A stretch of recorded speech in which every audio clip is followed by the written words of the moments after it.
Welcome to our channel. Today we how to connect macOS privacy and security to lockdown access permissions, full guide step by step clearly. Open your Mac and go to the Apple menu in the top left corner of your screen. Select System Settings from the drop-down menu. In the System Settings window, find and click on Privacy and Security. You will see a list of privacy options on the left side. Start with Location Services. Click on it to see which apps have permission to access your location. You can enable or disable location access for each app individually.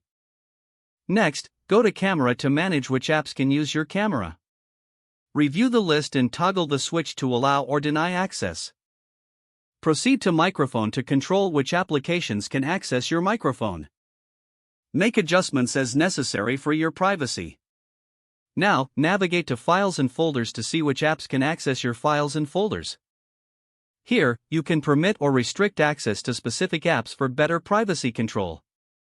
Next, check Screen Recording. This option allows you to see which apps can record your screen. Adjust the permissions as needed for your security. After that, click on Accessibility to review which applications have access to assistive features. These permissions can significantly affect your privacy, so be mindful of which apps you allow. Now, return to the main Privacy and Security menu. Find Firewall to enhance your Mac's security against unauthorized access. Make sure it is turned on to protect your device from incoming connections. Lastly, go to App Store and Notarization to manage app installations from unknown sources. Adjust settings to only allow apps from the App Store or identified developers. Once you have reviewed all settings, close the Privacy and Security window. Restart your Mac to ensure all changes take effect. Your macOS is now better locked down against unauthorized access.